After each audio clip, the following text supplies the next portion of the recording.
For the last 40 years, there has been one undisputed king of production headphones and media, academic labs, and music students, the Sony MDR-V6, and its later variant, the Sony MDR-7506. With headphones that old, you're probably wondering, when will Sony finally bring its studio headphones into the 21st century? Well, wonder no more, because Sony has finally released the Sony MDR-M1. But can these new studio headphones really live up to the comically large clown shoes of the classic 7506? Well, no. Maybe? It's complicated.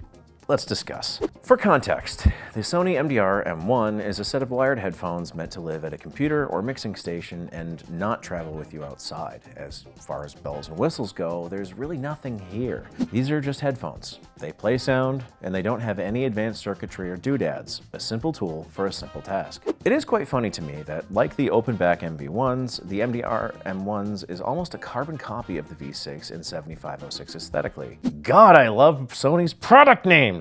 I mean, come on, look at these things. Even the sticker is the same, and that hasn't changed in 40 years. 40! It's very clear that Sony wants you to think of these older headphones when picking up the M1s, and for good reason.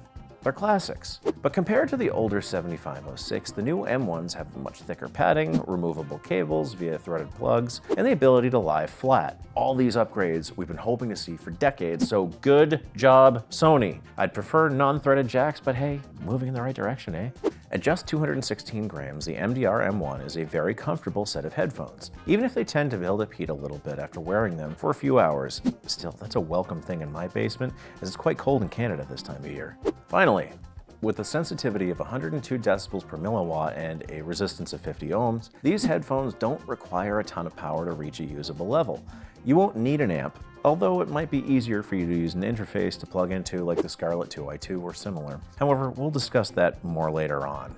Okay, looks are one thing, but it's not the most important thing, especially when it comes to studio headphones. How does the Sony MDR-M1 perform? Does it sound good? Does it live up to the MDRs that came before it? If you were hoping for studio cans that were great to listen to, I'm afraid that these aren't quite it. In fact, these have a number of foibles that might annoy you.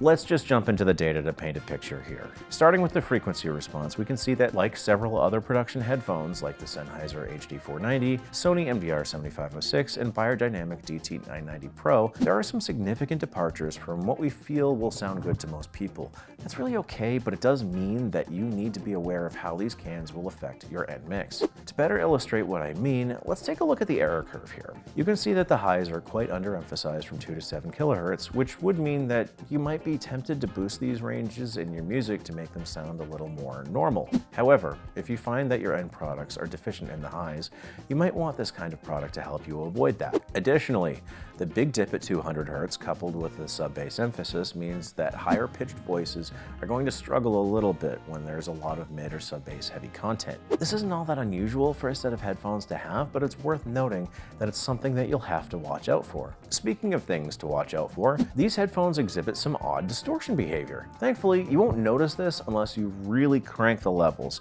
but there's a marked spike at about 5 kilohertz that crosses the 1% threshold if you crank the levels a little bit. While it's narrow enough that it won't make music listening a terrible experience or anything, even the multi-dimensional audio quality scores pick this up, dropping the already middling distortion score from 3.3 to 3.1 with a 10 decibel increase in level.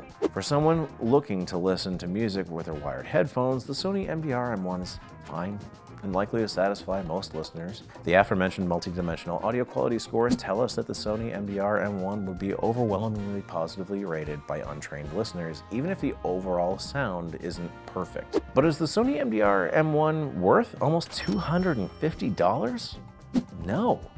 Is it worth upgrading from the 40-year-old Sony MDR-7506?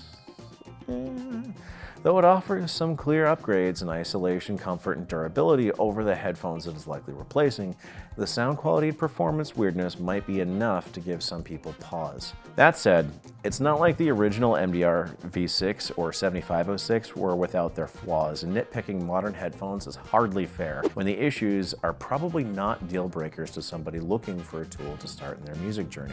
If you're dead set on the MDR-M1s though, then my best advice is to buy them when when they're on sale. Otherwise, I'd recommend checking out other closed-back headphones, such as the Beyerdynamic DT770 Pro for about $100 cheaper. Even though it's got its own shortcomings like a massive overemphasis in the highest couple octaves, it's something that's easy enough to tone down with a high shelf. Similarly, you could also get these MDR-7506 for about $80. Just saying. If you're okay blowing out your budget a little bit, or you're looking for a pair of open backs, maybe check out the Sennheiser HD490 review we have over here. Go! Click links, like, comment, and subscribe, all the usual YouTube bullshit.